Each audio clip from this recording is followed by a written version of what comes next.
Bueno, Felipe, ¿qué tal estos primeros días aquí en Ferrol? Buenas tardes.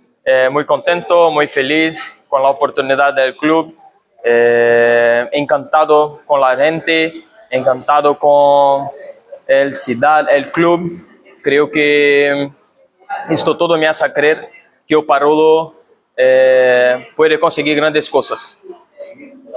¿Y qué esperas de esta temporada? Sí, siempre daré lo mejor de mí. Como lo dice, creo que o Parolo, con trabajo y dedicación, podemos volver a la primera división. ¿Y vas a notar muchas diferencias en España respecto a Brasil? Sí, fútbol sala en Brasil creo que es un poco más de paciencia y en España un poco más de intensidad.